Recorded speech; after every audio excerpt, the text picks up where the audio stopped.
ভালো নেই শেরপুর, কি হবে আমাদের? খুবই চিন্তায় আছি বা দুশ্চিন্তায় আছি বলতে পারেন। এই সময়ে আসলে এর আগে কোনোদিন আমি বন্যা হতে দেখি নাই বা এত পরিমাণে বৃষ্টি হতেও দেখি নাই। তো খুবই টেনশনে আছি। সারা রাত বৃষ্টি হয়েছে, সকাল থেকে এই পর্যন্ত বৃষ্টি। পুকুরের অবস্থা কি দেখেন, জাল যে দিচ্ছি জালের মাঝখান পর্যন্ত পানি হয়ে গেছে অলরেডি। আর ওই পাশে তো প্রায় পার যে আছে সে পার তলিয়ে যাওয়ার মতো অবস্থা হয়েছে। বুঝতেছি না যে এবারে বন্যা আসলে কি করবো। মাত্র মাছ চাষতে হচ্ছে 6 দিন হইলো, আর 6 দিনের মাথায় এত বড় একটা মানে বিপদের মধ্যে পড়বো এটা ভাবতেও পারি নাই। আর মাছটা এই সময় ছাড়ার একটাই কারণ হচ্ছে যে বন্যা সব শেষ, বৃষ্টিপাতও শেষ, এখন নিশ্চিন্তে মাছ চাষ করা যাবে। এই জন্য মূলত এই টাইমে মাছ চাষছিলাম, কিন্তু কি একটা অবস্থা দেখেন, সারা 6 দিন পরই এই অবস্থা। এই পাশেও কিন্তু অনেক পানি হয়েছে। গত কয়েকদিন যে ভিডিওগুলো দেখছেন ওই ভিডিওগুলোতে দেখতে পাচ্ছেন যে পানি কিন্তু আরো অনেক দূরে ছিল, আর আজকে দেখেন পানি কত কাছে চলে এসছে।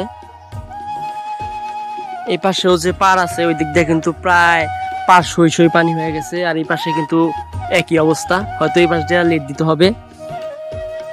আর বৃষ্টি তো হইতেছেই, ওই পাশের অবস্থাও খুবই খারাপ, মানে একদম সব স্বাভাবিক হয়ে গেছিল গা, পানি টানি সব কমে গেছিল। বৃষ্টিপাতের তো কোনো সম্ভাবনাই ছিল না। হুট করে কই থেকে কি হইলো বুঝলাম না। শেরপুরের যে অবস্থা, খুবই ভয়ে আছি এখন। সব থেকে ভয়ের জায়গা মূলত এই জায়গাটাই, কারণ এটা হচ্ছে পুকুর আর এটা হচ্ছে জমি। বৃষ্টির পানিতেই কিন্তু পানি অনেক হয়ে গেছে, আর এই মুহূর্তে যদি বন্যা আসে, বন্যার পানি কিন্তু মূলত এই জমিগুলা দিয়ে আসবো। জমির সাথে যখন পুকুর এক হয়ে যাবো তখন কিন্তু সব থেকে বড় সমস্যা হবে। যদিও চিন্তা ভাবনা করছি যে ওই বাড়ির কোনা থেকে এই পাশে যত দূর আছে সবটুকুর মধ্যে লেট দিমু, কিন্তু সেটাও একটা বিশাল কর্মযজ্ঞের কাজ। খুবই টেনশন আছে যে দেখি কি হয়। যদি আজকে এখন থেকেও বৃষ্টি কমে বা বন্যার পানি না আসে, তাও কিন্তু একটা সম্ভাবনা আছে যে কোনো ক্ষতি না হওয়ার। কিন্তু যদি বন্যার পানি আসে বা এইভাবে বৃষ্টি হতেই থাকে তাহলে কিন্তু বিশাল বড় একটা ক্ষতি হয়ে যাবো।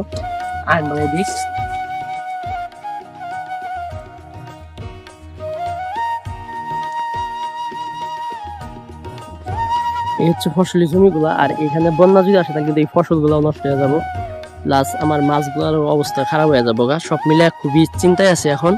তো দেখা যাক কি হয়। আশা করি এই যে বৃষ্টি থামলো মাত্র, এই থামাতেই যেন বৃষ্টি থাইমা যায়, তাইলে হয়তো আর কোনো সমস্যা হবে না। কালকে বা গত ভিডিওগুলোতেও দেখছেন পানি অনেক নিচে ছিল, আজকে অনেক উপরে এসে বসছে।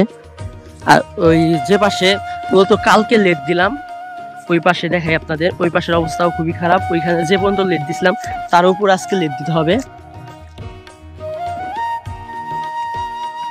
কি একটা অবস্থা, পানি কত নিচে আছিল আর পানি কত উপরে পড়ছে। হ্যাঁ,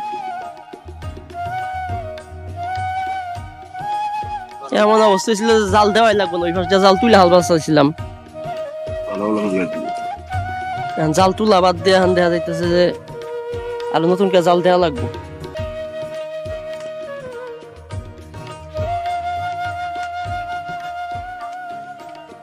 এই যে সেদিনকে এই পর্যন্ত জাল দিচ্ছিলাম, সেদিন কিন্তু এই পর্যন্ত পানি অনেক নিচে ছিল।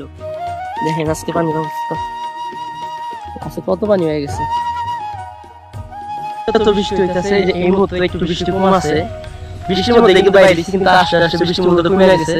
আর এই কম অবস্থায় যদি থাকে তাহলে কিন্তু সব ঠিকঠাক, কিন্তু এই অবস্থায় থাকবো না, বৃষ্টি আবার বাইরে যাবো। আল্লাহ আল্লাহ করতেছে এই পর্যন্ত যেন ঠিকঠাক থাকে, আর যেন বৃষ্টি না হয়। কারণ এই পর্যন্ত জাল দিচ্ছিলাম সেদিনকে, এই পর্যন্ত পুকুরে পানি হয়ে গেছে, আরো বেশি জাল দিতেছি।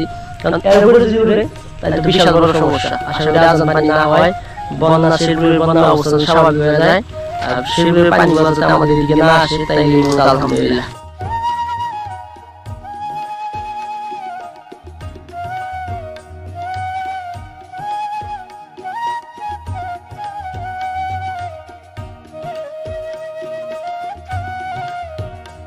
এখন কিছুটা চিন্তা মুক্ত, কারণ এই পাশে যে জালটুকু দেওয়ার দরকার ছিল ওই জালটুকু দিছি।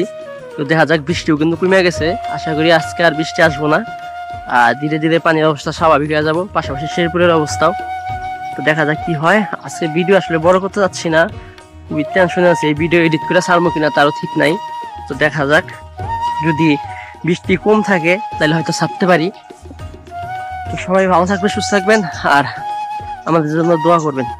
আসসালামু আলাইকুম।